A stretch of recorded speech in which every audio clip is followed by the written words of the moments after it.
Gators Breakdown, because there's never a dull moment in Gator Nation.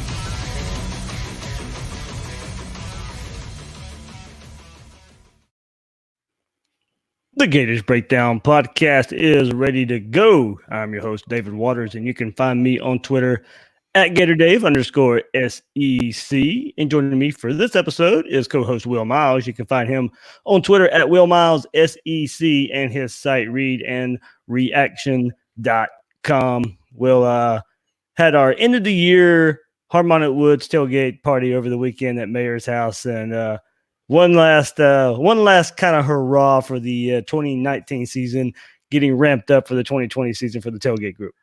Yeah, man, I was a little bit jealous looking at the pictures you were posting on Twitter, but then you didn't respond to anything from about 9 o'clock that night until like 11 the next morning. So clearly they made sure you had a good time, which is pretty much the way those guys roll. Yeah. It was a lot of good time. Everybody there enjoying themselves. It was called the Orange and Blue Owl. So, of course, Hawaiian themed and creative namesake there for the end of the year party. But everybody who listens incorporated with the Harmonic Woods. I know many of you have stopped by to tailgate and say hello.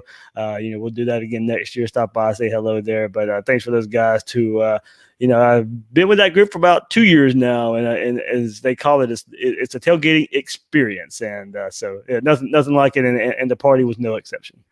Boy, absolutely it is. So I'm going to have to make it down there for a couple of tailgates this year, hopefully. And then if they'll have me, and they do the wrap up and it's on a weekend, I'll see if I can't get down there again. But obviously those guys are great. They reach out when I write something that they appreciate, and we appreciate all the support they give us. Absolutely. Will, did you watch any of the XFL? I watched a little bit. I mean, that's one of those things where it's like I miss football, so I turned it on. But at the same time, this is the off season, and my family appreciates it being the off season.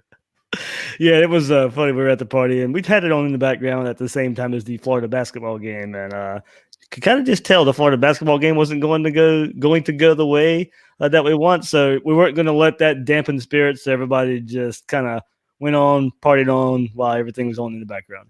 Yeah, well, the Vipers did get blasted. So there were a bunch of people Aaron Murray.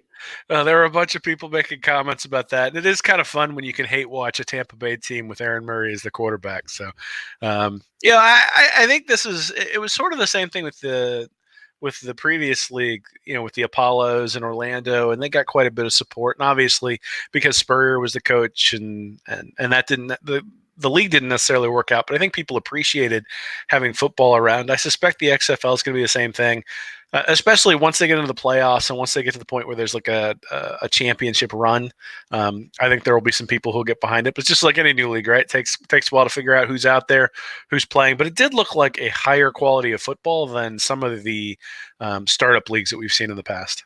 Yeah, from Gators that I've heard from over the weekend, Will Hill, Martez Ivy, Matt Jones, just to name a few guys there, of recent Gators that were taking place in games in the XFL this past week. And I'll keep an eye on it. Like I said, this weekend I'm kind of busy traveling and all that kind of stuff and partying with those guys. So I didn't get to watch too much, but I'm not going to go out of my way to watch it, but I'll keep my eye on it. It's kind of like me watching the Pac-12. Yeah, it's like if it's on, I'll keep it on. But it's not real football, so why bother? They do have some cool innovations. I wish other leagues would pick up on the transparency during replay calls. You can hear the referees and the official in the replay booth hashing it out, discussing what should go on, what's going on. That was pretty cool. Hearing some of the play calls, all that kind of stuff. So yeah, they got some good things going. So hopefully, it's something that can stick around in spring for those who want to watch football or even more football.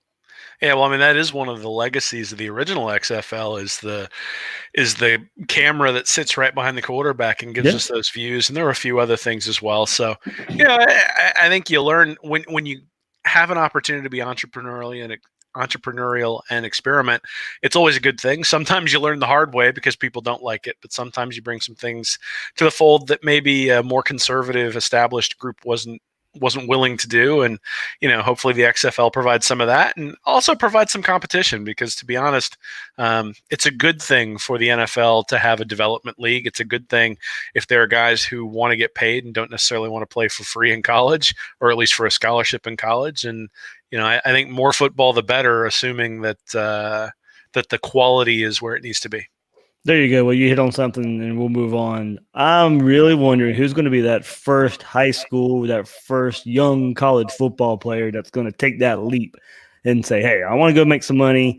I'm not going to put my health on risk for a scholarship. I think I can go make a name for myself better in the XFL than I can college football. So we'll see. I do wonder who that first player will be who will kind of take that jump. The contracts aren't not everything. They're nowhere near NFL contracts. You probably actually, there's no probably about it. You're still going to get more notoriety, more publicity through college football. But if you're that first guy that's going to take that jump, then you'll already get the spotlight put on you just by doing it and by being the first one to do it. Yeah, it'll be kind of entertaining, I suppose, to watch and see who the first person is. To be honest, as long as it's not Gervon Dexter, I'm fine with it. Absolutely. If you're thinking about going to Georgia, go to the XFL. Yeah, there you go. It'll three 5 stars you've committed to Kirby. They should all go together to try to reduce the amount of hype that they have to deal with. All right, there we go. Have some fun with it. Before we get to the rest of this episode, we got plenty to talk about. Of course, all these coaching rumors and all that stuff going around. We'll jump into it here with Tim Brewster, Charlie Strong. We'll also get into Will's latest article over at Read and Reaction on hitting on the transfer portal and what that means for the Gators now and moving forward. Also, Florida and Cal being announced as well. So plenty to talk about in this episode of Gators Breakdown. But before we get to all that, remember you can find Gators Breakdown on news4jax.com/Gators Breakdown. You'll find all the Gators Breakdown episodes there, as well as News4Jax coverage of the Gators. And if you missed all our signing day coverage last week, go back, listen to that. Plenty we discussed there. Rate, review the show on all the platforms out there and on social media. Follow Gators Breakdown on Twitter and Facebook at Gators Breakdown. And remember, come see me at a speaking engagement for the Fighting Gators Touchdown Club in Gainesville on April 23rd. So if you're around the Gainesville area or if you can make the drive, that'll be right after the spring game on April 18th. I'll be speaking April 23rd, so there'll be plenty to discuss. The rest of the schedule this spring consists of Gators basketball writer Chris Harry on February 27th. March 26th will be Coach Savage and head coach Dan Mullen on May 28th. So big headline from late last week, Will, was Football Scoop reporting that the Gators are hiring Tim Brewster, more than likely to take over the tight end coach role left by Larry Scott, and he took the Howard head coaching job. I was kind of doing some research here, and the easiest way is to go and look at previous schools and stuff. He's not even listed on the North Carolina official site any longer. So, this is pretty much happening. the writing's on the wall from everywhere else. So, but look, this is also, a huge move in recruiting for the Gators, not just replacing a tight end coach. And even with a top 10 finish last week on National Signing Day, we all see where the Gators can still improve in the recruiting world, and the hiring of Brewster is a step in that direction to shore up some of the recruiting deficiencies on this staff. And we saw it when it was announced, and this excitement from Gator Nation of getting a coach of Brewster's stature here. This was a chance for Mullen to go out and make a home run hire, and he made the absolute best hire he could have made in this situation. And this was a power move. I tweeted it out when it was announced. Quote, I consider this a power move by Mullen to get Brewster because it had to take a lot to get him. It really did. Jimbo Fisher, his former coach there, now at Texas A&M, he coached with him for so long at Florida State. Jimbo made a recent run to get him back at Texas A&M, but he decided to stay at North Carolina with Mack Brown. And Brewster has a long history with those two guys and a more recent successful history with Jimbo. And now he's at Florida and going to be at Florida. So he did have one season of history with Mullen back in 2012, but he had much more of a history with Jimbo Fisher and Mack Brown. Mullen identified a problem, went and found the best possible solution here. Yeah, obviously anytime you have an opportunity, and I think just based on the players reactions to Larry Scott leaving. Obviously, those guys love him, and so I think you do need to say that with the way Kyle Pitts has emerged and some of those things that he's done an unbelievable job there. But at the same time, you look at Brewster. He's a longtime Mac Brown assistant. Mac Brown has been able to recruit at places like North Carolina, where programs don't typically recruit real well. Then he's also been able to recruit at Texas, and Brewster was a big part of that. I mean, just recently bringing in Sam Howell, he was the lead recruiter for him. He was the lead recruiter for Vince Young when they were at Texas. He's got former collegiate head coaching experience. He was the head coach at Minnesota for 3 years. He was a wide receiver coach under Mullen, so Mullen is familiar with him. He's got NFL experience with the Chargers and the Broncos, and with the Chargers, he was the tight end coach right when Antonio Gates was becoming a tight end there. And then I think the big feather in his cap is he was the recruiting coordinator and tight end coach at Florida State from 2013 to 2017, when the Noles were 11th in 2013 nationally, 4th in 2014, 3rd in 2015, 3rd in 2016, and 6th in 2017 on the national recruiting rankings. And again, sort of the thing I think Gator fans remember is he was the lead recruiter for Dalvin Cook there. So, yeah, he's a upgrade in terms of what Florida really needs, I think. I mean, I don't think anybody looks at the staff and says, hey, we need somebody who's better at X's and O's on the offensive side of the ball. I think we look at the team and say, hey, if they can get a couple of difference makers, a couple of five-star guys coming in every cycle, then Florida ends up in that 3rd, 4th, 5th national ranking, ends up really sort of bringing equal talent to Georgia and Alabama, and all of a sudden now with Mullen coaching, you feel really confident that the team's going to get to where you want them to get. So I think recruiting was an area where Mullen has identified he needs to get a little bit better, and Brewster certainly improves that. Yeah, a lot of that you hear. I'm going to kind of repeat in some of the bio that Texas A&M recently had of him. But Will, you hit it on the head. Relentless, ruthless recruiter. And those are the two best words, I think. Relentless and ruthless. Believe me. I mean, you followed this man on social media.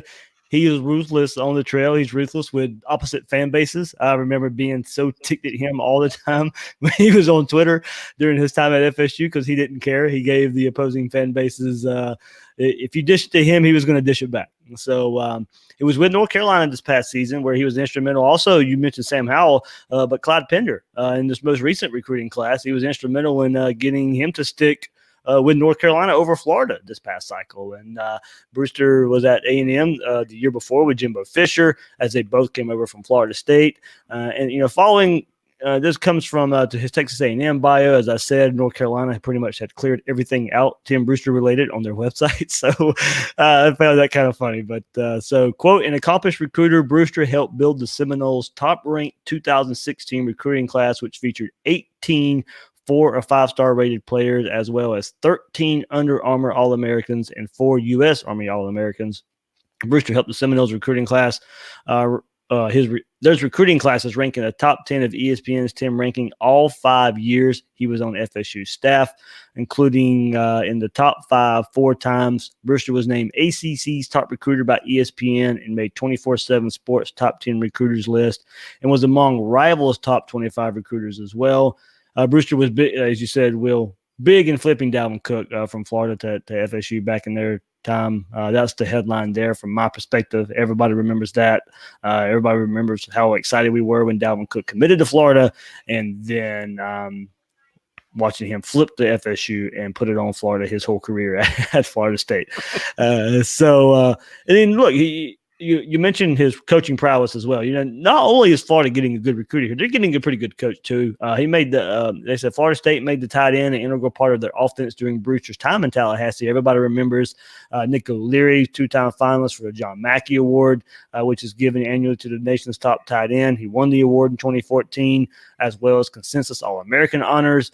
Left Florida State as a school leader in every category among Seminole tight ends, including receptions with 114 yards, almost 1,600, and touchdowns in 18.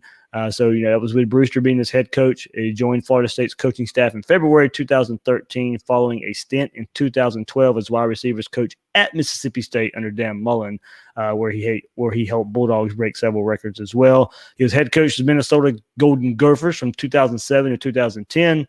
And he was an analyst for Fox Sports in 2011. He led the Golden Gophers to Insight Bowl in both 2008 and 2009. As Will mentioned, stints with the Chargers and the Broncos in the NFL. Before that, of course, with Mac Brown and at Texas and North Carolina. So a lot of coaching history there. Will Mullen made great replacement hires. I mentioned this in the podcast last week. His replacement hires so far, going back to David Turner, Torian Gray last year, those guys paid dividends on the trail and on the sideline as well. And now Brewster. In reading that biography, here's the worry, I guess, Will, is how much Brewster bounces around. He's been a lot of places lately in his career, and flirting with other schools as well. As I said, he flirted with Jimbo Fisher in Texas A&M this past offseason, as looking to go back there after only one season with North Carolina. It looked like he was going to stay there until Florida comes calling. He's going to come now and be a Gator. But hopefully, given his success recruiting the state of Florida, he likes it at Florida State for a little while. Yeah, I mean, he's a little bit of a mercenary, at least recently, but let's be honest. I mean, all coaches in college football are mercenaries in some respects, just because they move around so much, and the coach may be out, and then they get the whole staff gets fired, and they got to go find jobs, and sometimes things just don't work out, or you butt heads with the head coach, and you have an opportunity to move up a level, and you leave. I mean, we saw that. Nobody would be talking about the nomadic nature of coaches if Grantham had taken the job as a defensive coordinator at Cincinnati, for the Cincinnati Bengals. We would have just said, hey, he went to the NFL. It's a good thing for your program. I think it's sort of the same thing here. Now, one interesting thing is it's not a lateral move to go from North Carolina to Florida, but it is tight end coach to tight end coach. So I suspect that coming to Florida, he's going to be playing an integral part in the recruiting aspect of things. But if you're Brewster, you do figure that he probably wants to get another shot at being a head coach. I mean, Minnesota isn't exactly the best place to be a head coach. I mean, PJ Fleck's had some success there, but nobody else really has.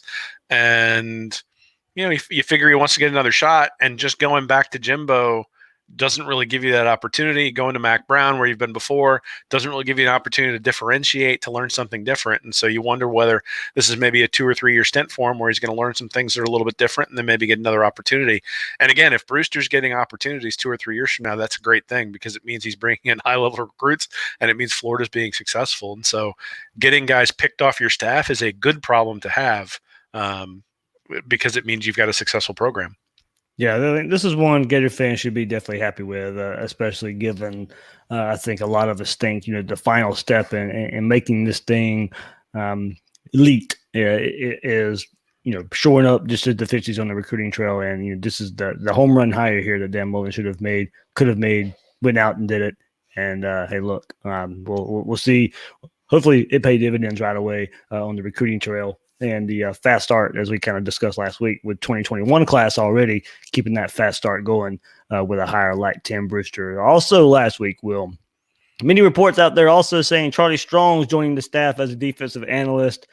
I asked around more today after we heard late last week that he was still weighing his options before making a decision. I reached out again today.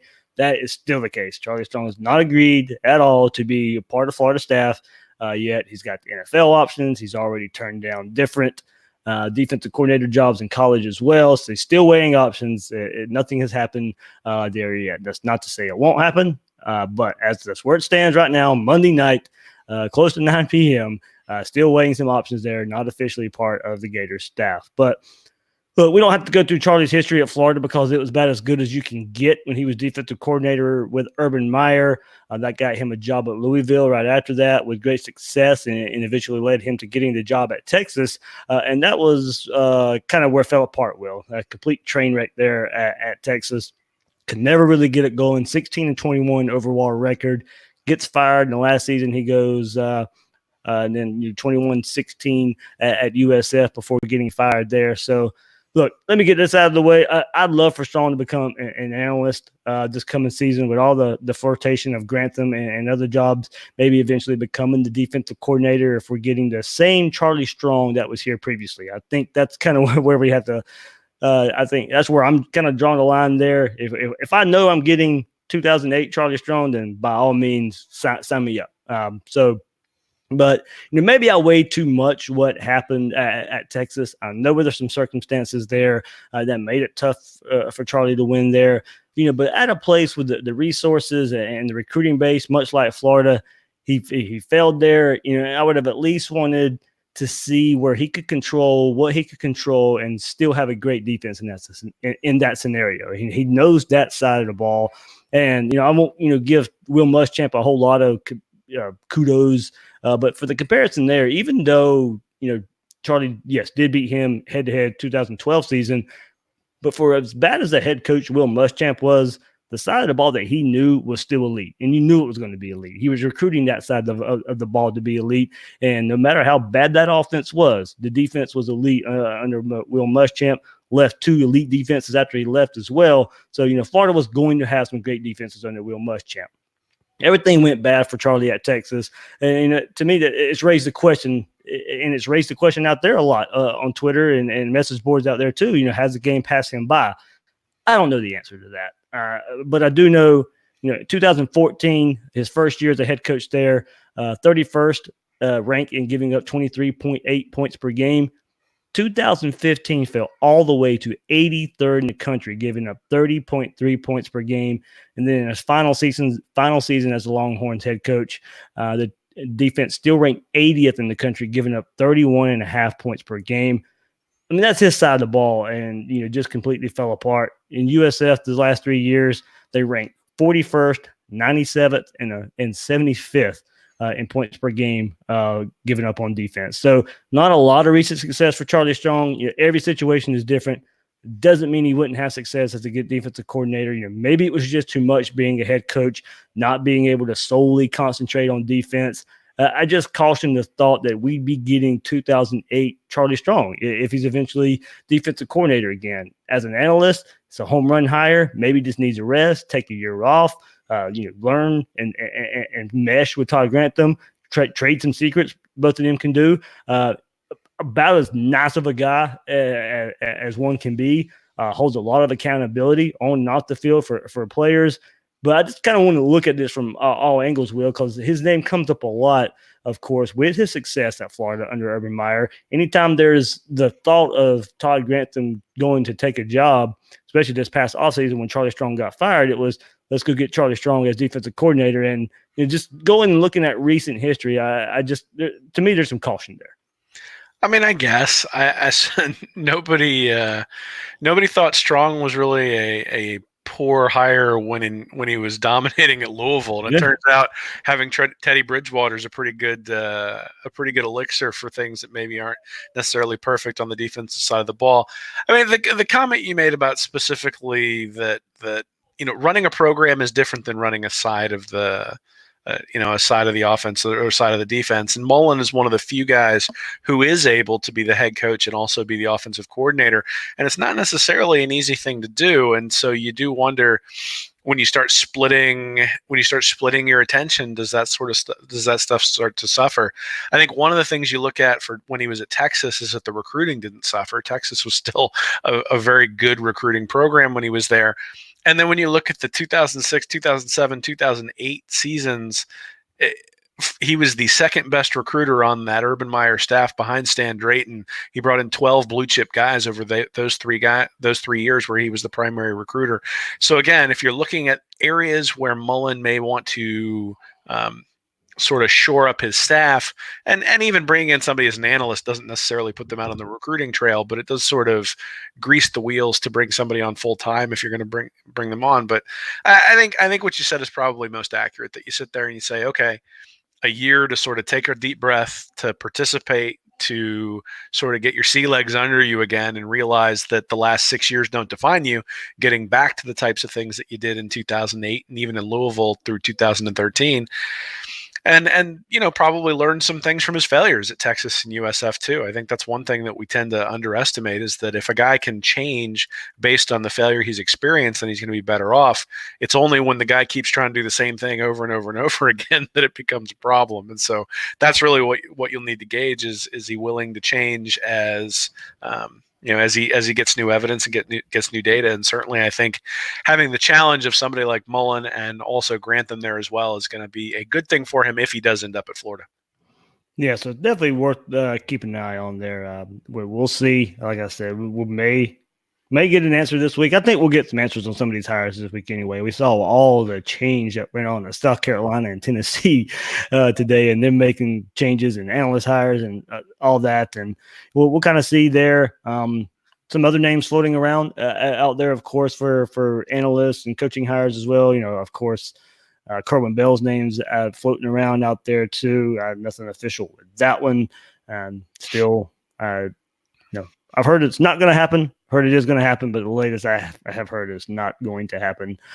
There, some other names, some other analyst positions out there may be floating around too. So we'll see where Florida decides to go with this. But never a dull moment, Will. No, it's not. And again, I mean, I think you add somebody like Brewster, you add somebody, if you have the opportunity to add somebody like Strong, you do it. I mean, these are football lifers, guys who have a lot of knowledge and experience, and getting that sort of knowledge and experience imparted to the players is a big deal. So, the analyst position, there's an opportunity cost to hiring one guy over another, but I think Strong gives you a lot of knowledge there, and it's worth the risk, assuming that he wants to come. And I think that's part of it, is that there are probably other programs out there that would like to have him in capacities that are a little bit more robust than the analyst position, and it'll just sort of be a question of whether he's able to find one of those, and whether the price is right, and whether he thinks it's the right move for his career. Yeah, I think Arkansas was one of the schools I had heard that went after him as a defensive coordinator position. Obviously, it looks like he turned that job down. As an analyst, I'd absolutely love it for a year. Like I said, I probably would warm back up to him being a defensive coordinator with that year off and kind of learning the program and learning the coaches and learning the players, all that. I'd warm up to it. I do think there may be better options out there if it had to happen now. But as an analyst, and learning these players and all that stuff, I think it would be a home run hire in that capacity.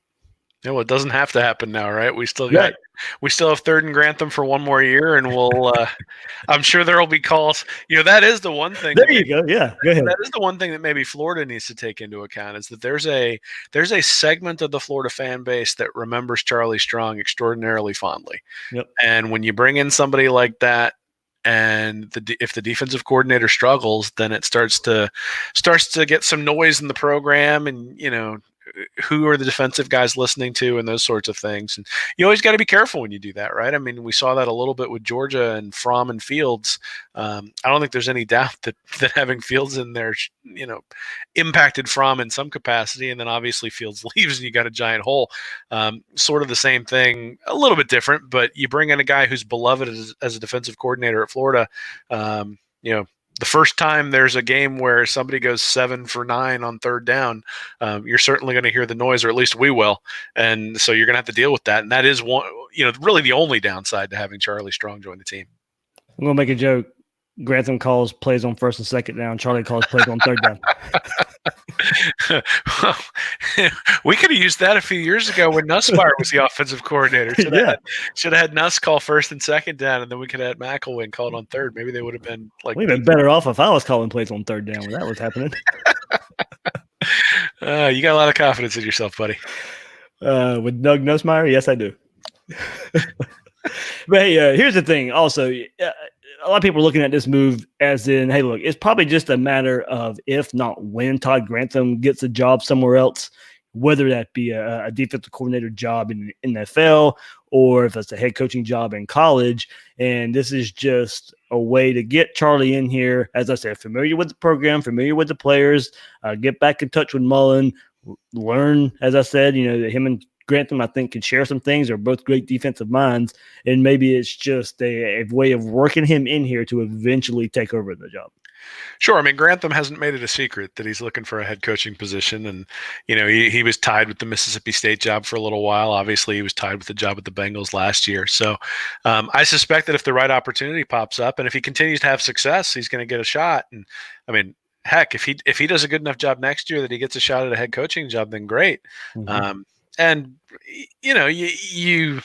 there are always options out there. I don't know that necessarily you need to lure Charlie Strong as an analyst to grease the skids for him to be the defensive coordinator, but certainly having another voice there and a familiarity with a guy that you could potentially put in that spot is a benefit. And the other thing is that we do need to be clear that and you were earlier, but we do need to be clear that nothing has happened here yet, and so it's entirely possible Strong won't be here, and then this will be like the Chip Kelly podcast that we did a few years ago where it's completely irrelevant, but now that he's at UCLA, we just want to burn it because none of the stuff we said is true.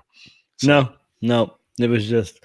I remember the initial thing was, okay, I want Mullen, Frost, and Chip. Those are my top 3. And then we get, hey, it looks like Florida's going to hire Chip Kelly. So yeah, you're right. We had to do this whole episode on this is what Chip Kelly would look like as a Florida head coach. So I'm glad it didn't come to fruition. Yeah, so I'm a little bit hesitant to do too much prognosticating here, but I mean, again, because Strong spent so much time at Florida, not just he started as a GA like back in 82, 83 he was a GA, 88 he was outside linebackers, comes back at for defensive ends 91 to 93, then defensive tackles in 94. Then in 2003 comes back as a defensive coordinator. He's the interim head coach between Zook and Urban Meyer. Then Urban Meyer comes in and he's the assistant head coach and co-defensive coordinator for multiple years. So, he's sort of lived that life where he lived in the gauntlet with Zook when the team wasn't doing very well. And he also lived in the highs with Urban Meyer when the team was doing outstanding. And so, he knows what that pressure cooker is. He knows what the crucible is in Gainesville. So he's not going to be surprised by it. And we know that he can stand up to it. So that's a big part of it too, right? Is having somebody who understands what they're getting into when they decide to take those positions. And I mean, things have gotten a little bit more intense over the past few years, but it was intense back in 2006, 2007, 2008. I mean, I was on campus when the Fire Ron Zook website was started. And so, it's not as though Florida fans have gotten more reasonable over time. And that's one of the reasons why it's so much fun, right? Is that they're as passionate as they are. But that is one of the challenges for guys who come to Gainesville to coach. Yeah, I mean, he's dealt with passionate fan bases at Florida, passionate fan bases at Texas, and as you said, nothing is going to surprise Charlie Strong when it comes to off the field there. So, all right, we'll move on from here for the potential coaching hires. So look out this week. I'm sure Mullen wants answers pretty soon for what these guys are planning to do coming up soon. So, let's head over to Read and Reaction, your site there, and the article you released this week, and really hitting the transfer portal. And you titled the article to be "The Power and the Risk of the Transfer Portal," and you've kind of hit on it last week in our signing day episode, and a couple of other times as well.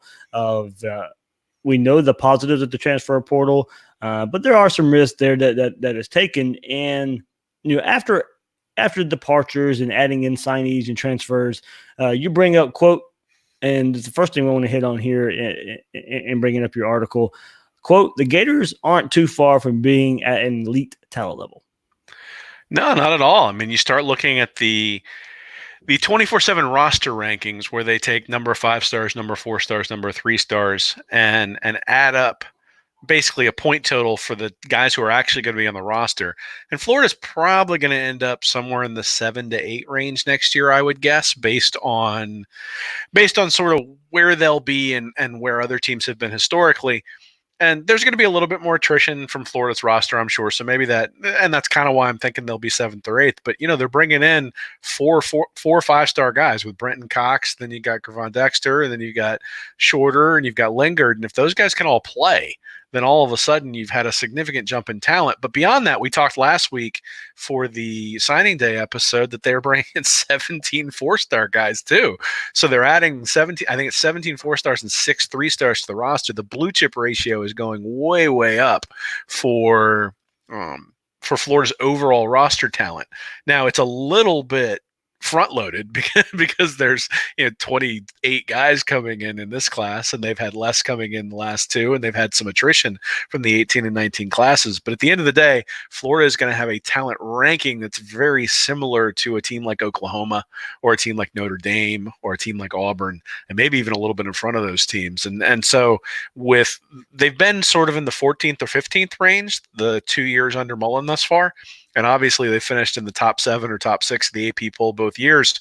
So what can he do with a team that's 8th in talent, especially with a returning quarterback? I think that's why everybody's excited about the 2020 season. Well, and so because of this, and because of because of attrition, and that was one big part you made sure to hit in your article, because it's absolutely a point of discussion that has to be brought up. The attrition, and not only just the pure roster, but the recruiting classes the last couple of years as well. It really needs to hit on the transfers Mullen's bringing in. That he also needs to balance the roster as to make up for transfers and their potential short time on the roster. One reason it's hard to equate and throw transfers into the recruiting rankings is because you're not really getting the 3 to 4 years out of these transfers as you would a normal recruit. There are players that hopefully set you over the edge when you feel like you're close to making something happen, like a run happen here. Florida's on the verge. Florida's close. 10 wins, Mullen's first season.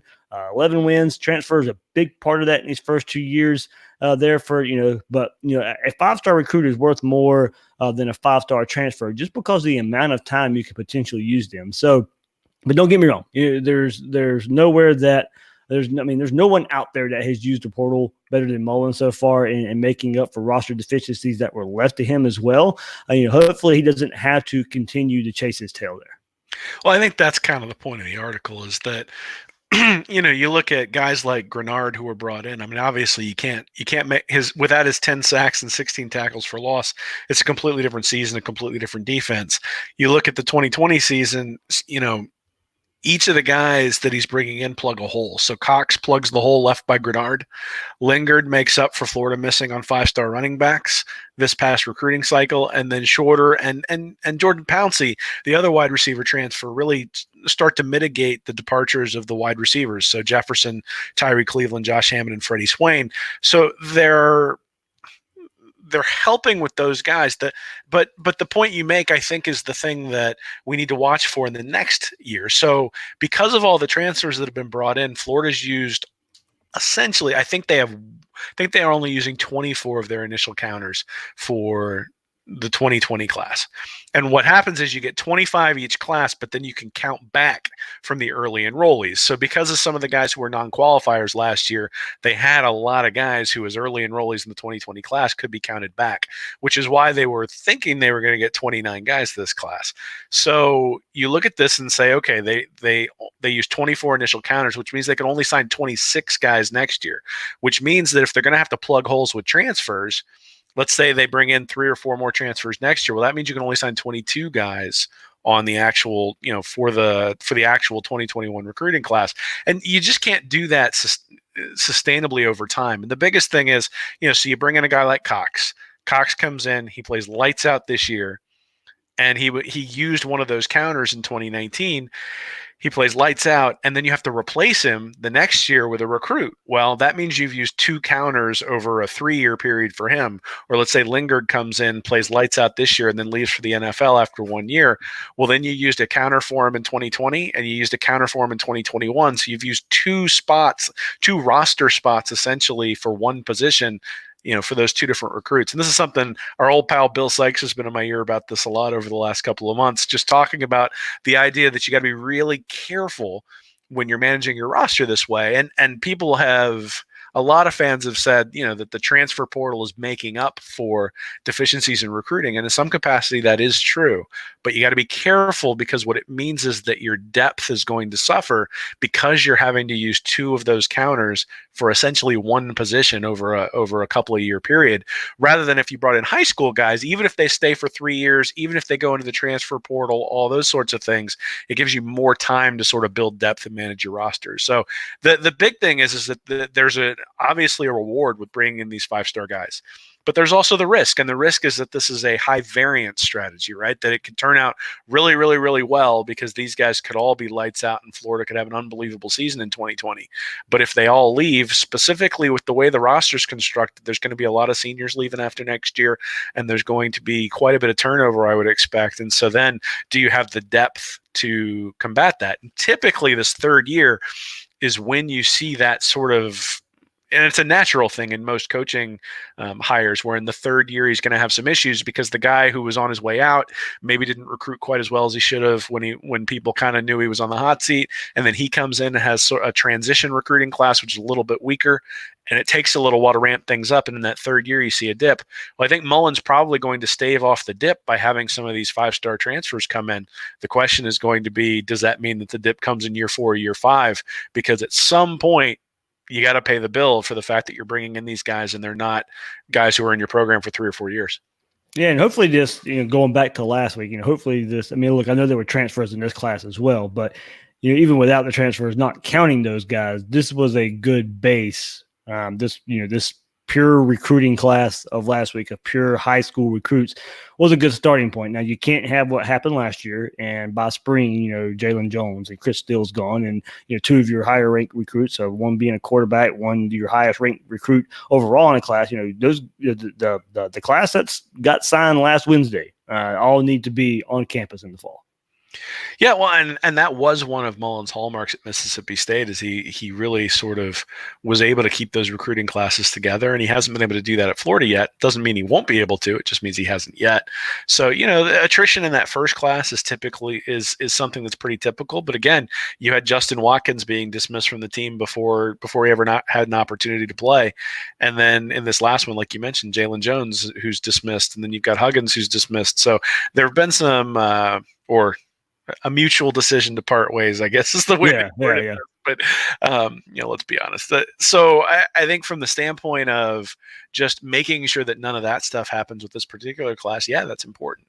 But, I said in the article, and I think this is the truth, is that I don't think that Mullen necessarily expected to use the transfer portal in this way. I think what happened is he had a lot of 5-star guys who were available, and then he looked at the guys that, the last 2 classes, he signed, I think, 20 guys in 2018, and then he only signed like 22 in 2019 because of some of the non-qualifiers. So he had the initial counters to really hit the transfer portal hard and was able to be successful with that.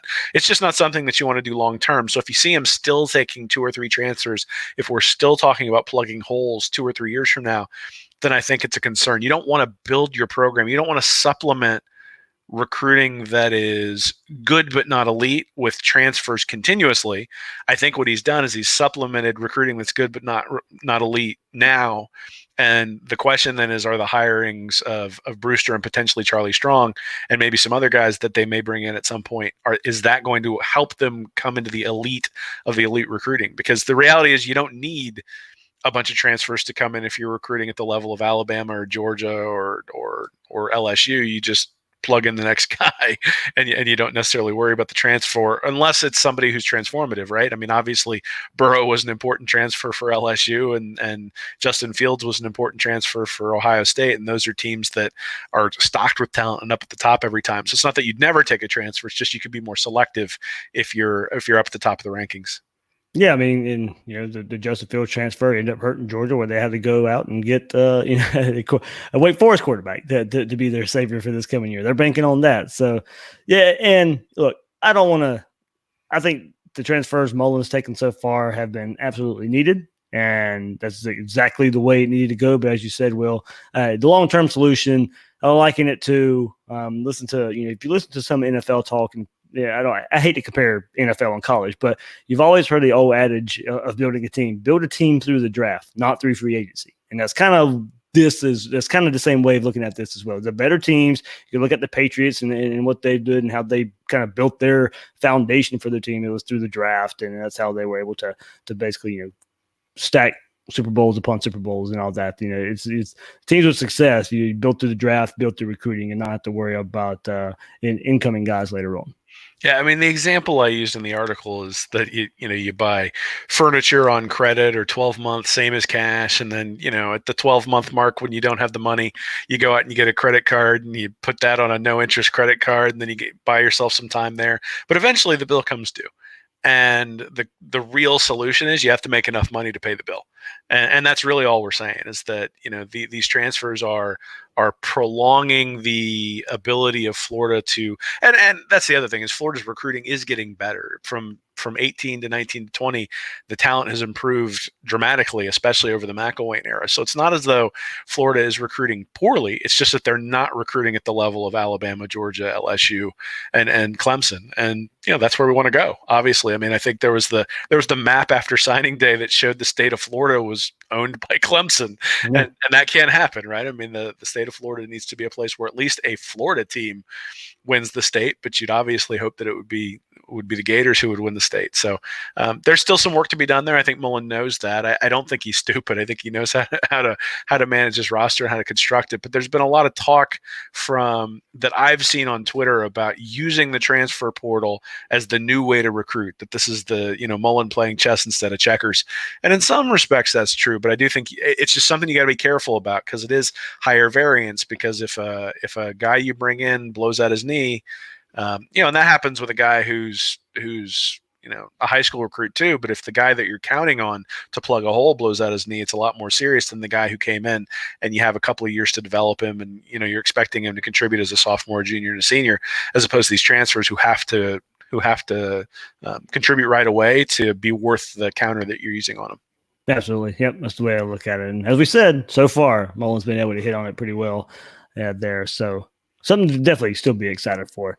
Just not a long-term solution. I think you can still go get one or two, and like a lot of the top teams are doing to set them over the edge there. But absolutely the right move so far for Mullen and company. Will, a couple more. Okay.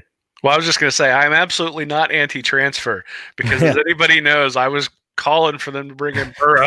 So it's not that you don't bring in a transfer; it's that the guy has to be transformative, and that's the thing that I think is reassuring about bringing in these guys is that they are 5-star elite level athletes. Now, they haven't necessarily shown an enormous amount of production on the field, but their pedigree says that they will, and you figure that under Mullen, he's going to get the opportunity to get them to a place where they'll be able to do that. So when you have an opportunity to get a game changer on the field, you have to do it, regardless of whether it's transfers.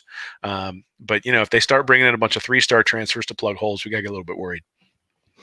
All right, well, a couple more topics here before we sign off for this episode.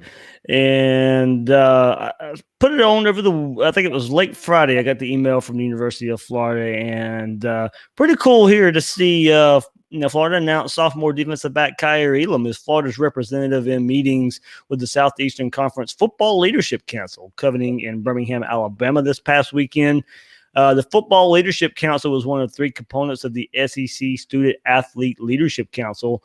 2 other components are men's and women's basketball. But the Student Athlete Leadership Councils were introduced for the sports of football and men's and women's basketball, which, in addition to the conference's long-standing Student Athlete Advisory Council, they provide student athletes with additional opportunities to engage with campus leaders and conference office staff. The council serves as a conduit of communication to the conference office in issues related to student athlete experience and student athlete wellness. Agenda items for the group this past weekend included meeting SEC Commissioner Greg Sankey, a review of NCAA and SEC legislative items, open discussion on topics submitted by members of the council, and engagement with football officials on rules of the game, student athlete referee interaction, and careers in officiating. So former University of Kentucky student athlete and 3-time NBA All-Star Antoine Walker visited the group and led a discussion in financial literacy and education. So, Will, we know everything Elam did on the field this past year as a true freshman, played in all 13 games, 5 starts, including the last 3 of the season, second on the team with 3 interceptions, 11 tackles, 4 pass breakups, one of 7 true freshmen in FBS to record 3 or more interceptions. All 3 of his picks come in the fourth quarter of games, including the last one that sealed the Gators' victory over Virginia in the Orange Bowl. Well, it's pretty impressive that Elam already has this stature on the roster and in the program. So a true sophomore that's Florida's representative at these meetings. Never mind what he's done on the field, but Florida looks like they have a pure, good pure leader here. As if Mullen and Scott Strickland deem him to be this as a true sophomore, be their representative in everything we just discussed that this council puts together. I think it really speaks to the type of kid and person Tyree Elam is. Yeah, absolutely. Anytime you get this sort of responsibility this early on, it's an impressive thing. And I think it's particularly important for Florida with all the leadership that they're losing after this year. I mean, you got Mm. Felipe Franks transferring to Arkansas, but you've got Hammond and Swain and Cleveland and Jefferson, those guys at wide receiver who were really so selfless, giving up their own stats for the good of the group and the good of the team.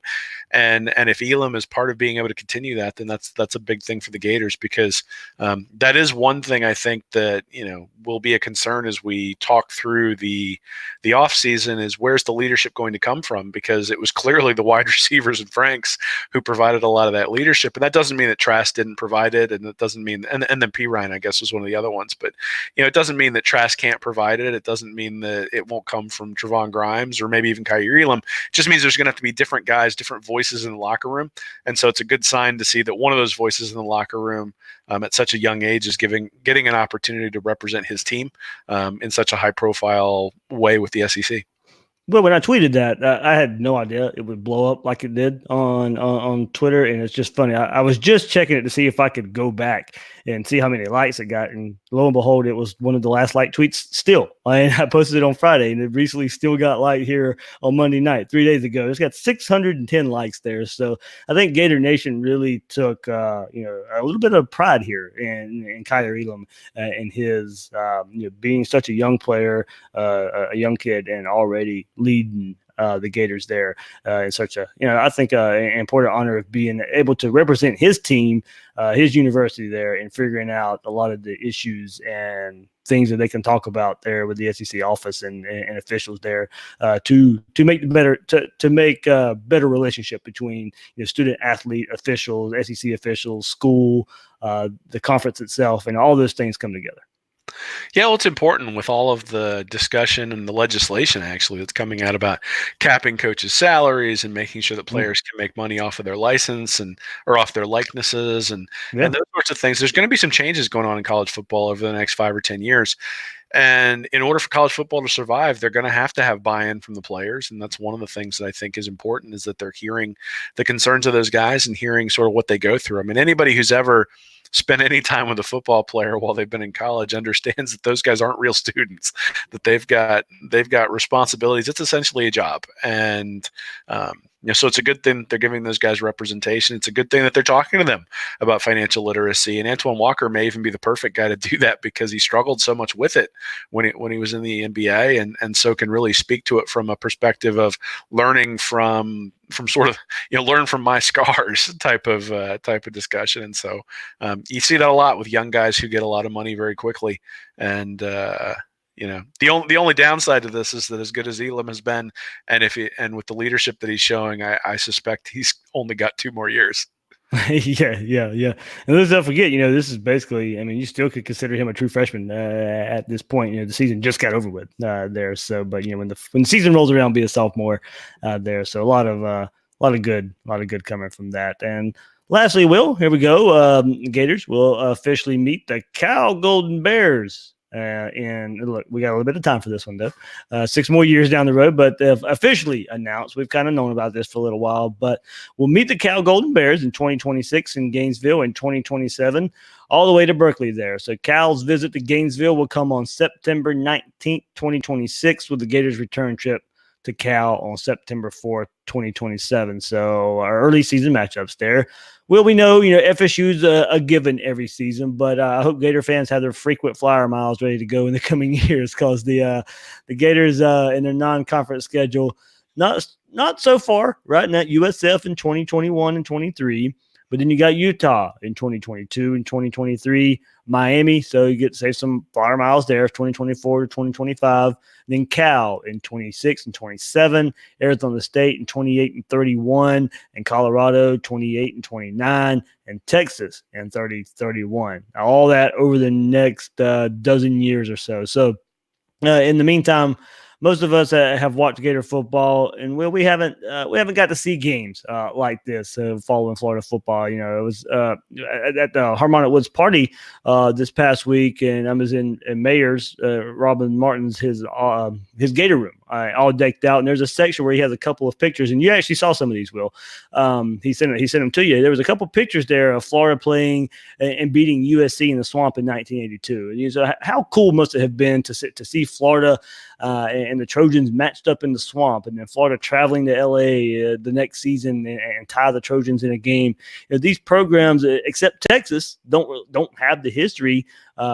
And there's other schools here, and we've known about these matchups for a while, but now they're official, and it's going to be fun to see the orange and blue invade these towns and all their fan bases coming to the Swamp.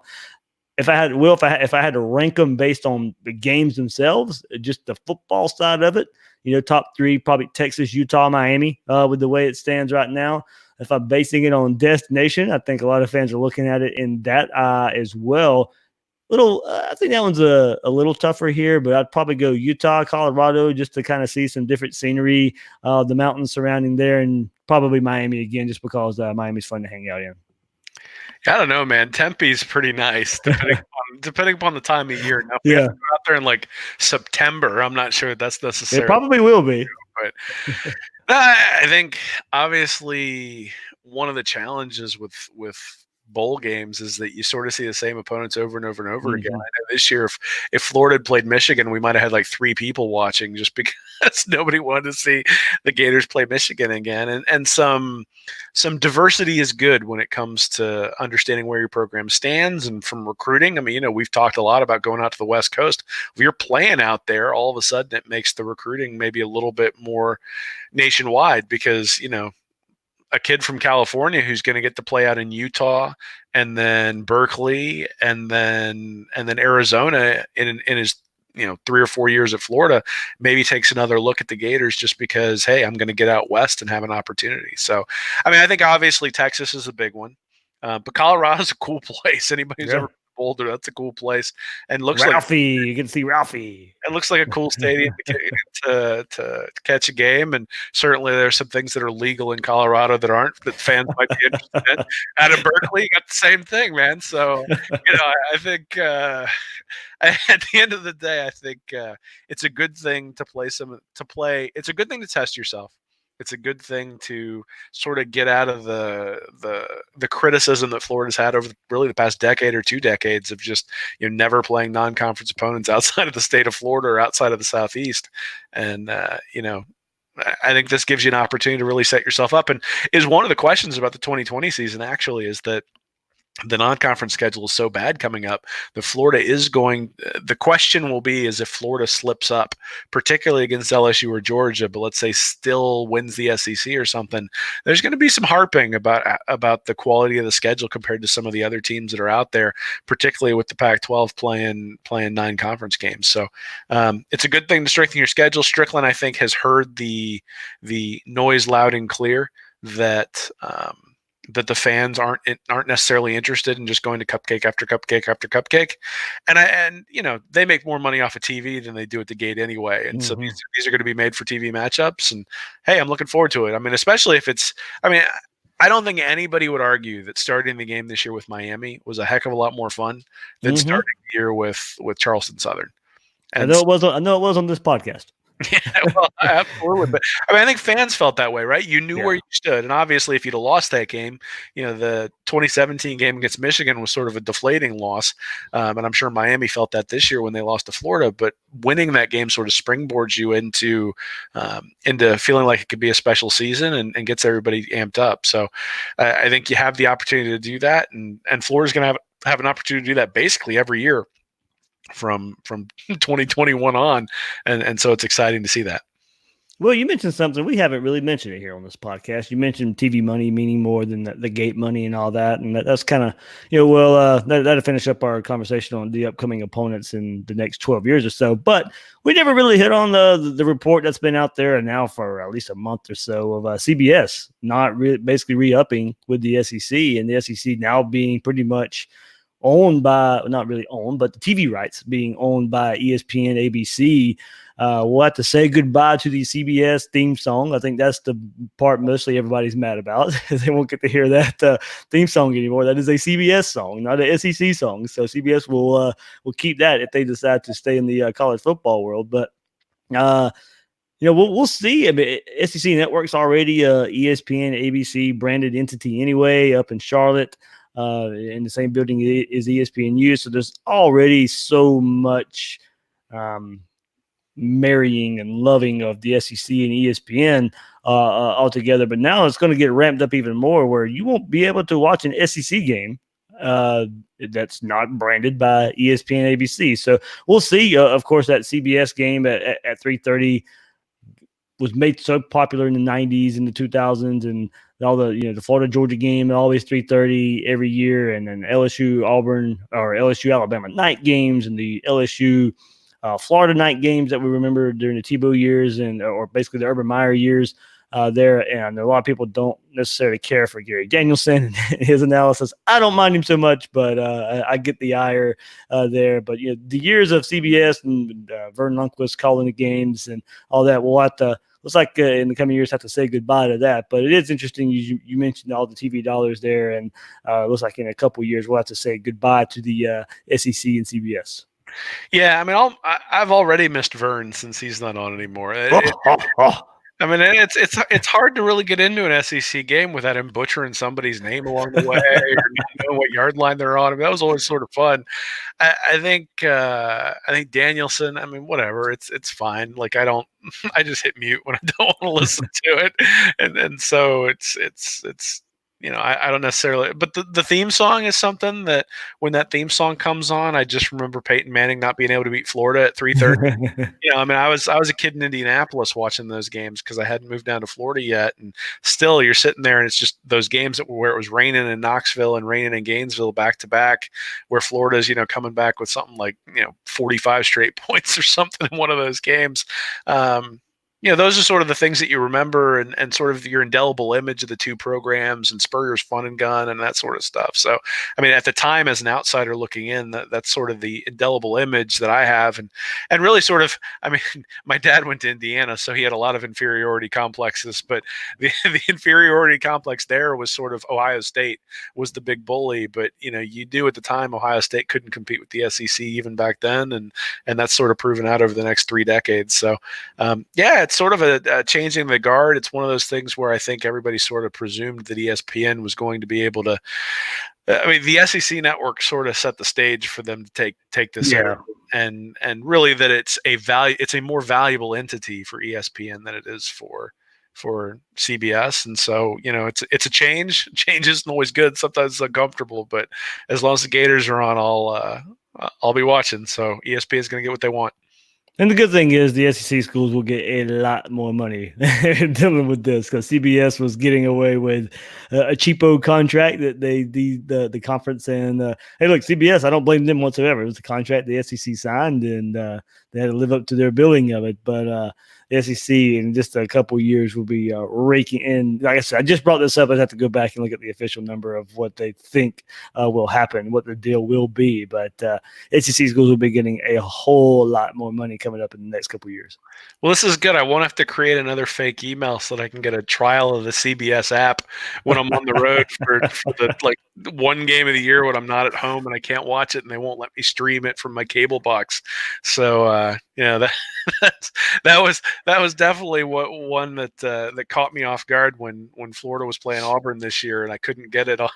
I couldn't get it on my app for my home phone, and I'm like, or from my home cable, and I'm like, what's going on? And it turns out I had to sign up for their app. So, I don't know what CBS is doing. It's one of the interesting things about sort of the football ecoverse, right? I mean, CBS lost the NFL for a very, very long time and sort of allowed Fox to build themselves up as a competitor. ESPN obviously has become the behemoth in this space and has really focused in the last year or so to getting back to the games and getting back to just owning property. And obviously in a DVR world, that's valuable, and it's valuable to Florida and the rest of the SEC. So, they're going to be making like 6 or 7 times as much money as they were before. Which means if you're one of those people who hate watches the SEC and thinks everybody's biased against them, just wait, because they're only going to get better. I think the biggest thing will probably come out of it. We'll get a lot more of the big SEC game of the week being in prime time instead of always being at 3:30. That will probably be a change. I think they'll keep that 3:30 window too. I don't think they'll always put that top game at 8 p.m. there. I think they'll flip-flop that 3:30 8 p.m. slot, but that's just something to look out for. Yeah, we'll just have to keep that in mind when we're scheduling when we're going to do stuff, because it was pretty obvious earlier this year that the Tennessee game was going to be at a certain time, and you could always sort of count on specific games throughout the year being at 3:30, and you were going to have some time to do stuff for the evening. So won't have that anymore. But there's also nothing like a night game in the Swamp. There's nothing like a night game in Death Valley when Florida's going in there, and that's sort of, if it makes the product better, it makes the teams better, makes for a better experience. I'm all for it. I just sort of, my proclivity is that I hope that the players get to share in some of the spoils that they're generating with these new TV contracts. But we'll see. The legislators are starting to push that, and we'll see where that ends up. All right, one big part of what everybody was saying means, hey, maybe that means we get a night Florida-Georgia game. That ain't happening. The city of Jacksonville does not want a night Florida-Georgia game. I was at the last one, and it was a scene to behold. I don't think that the city doesn't want it. The universities don't want it. You'll see the game at noon before you see it at night. It will not. The city, it just won't happen. As it currently stands right now, a night 8 p.m. 7:30 p.m. kickoff, Florida, Georgia is not happening. I look forward to playing this back when 3 years from now. And I'm like, I thought you told me this would never happen, Dave. You're like, well, it turns out when you pay somebody an awful lot of money, they figure out how to make things work. Yeah. If they do, you might see the National Guard there as security just to make it happen. I mean, Jacksonville isn't that bad a place. Come on, man. No, it's not. It's really not. But when you put those two fan bases together, when it's already a sight to behold when the game starts at 3:30, and you just add 5 more hours of the drinking, come on. You know what it turns into. Oh, I know exactly what it turns into, which is part of why I'm so in favor of it. But hey, the world's largest outdoor cocktail party is aptly named for various reasons and different levels of debauchery. I have no doubt that an 8 o'clock game is probably not in the best interest of anybody but the people broadcasting the game. But the people broadcasting the game will be the ones who win. So Jacksonville ain't going to get what they want on this one, man. If ESPN says 8 o'clock, they're going to jump. All right. Well, what you got coming up on Read Reaction? Yeah, so my new writer Nick, he started out with an article about the Charlie Pell era, and he's got a couple of things coming up this week. He started writing the article and texted me today and told me he's gonna have to split it into 2 because he had 8,000 words written about the '79 season. So I think some people have enjoyed seeing some of the older teams brought in, and I mean these older teams really set the stage for the Spurrier years and then the Meyer years. So it's been an interesting history lesson for me as well. So we'll have a couple of things on there, and then one of the things I'll probably write in the next week or so is I have been charting Kyle Trask over the year when he came in, and I think there's some interesting things to look at there and understand where he can take some steps forward and where we might not expect him to take steps forward. So that'll be coming in the next couple of weeks as well. All right, that's Will Miles. You can find him on his site readandreaction.com and on Twitter at Will Miles SEC. I'm the host of Gators Breakdown, David Waters. You can find me on Twitter at GatorDave_SEC. Guys and girls out there, thanks for listening to this episode of Gators Breakdown.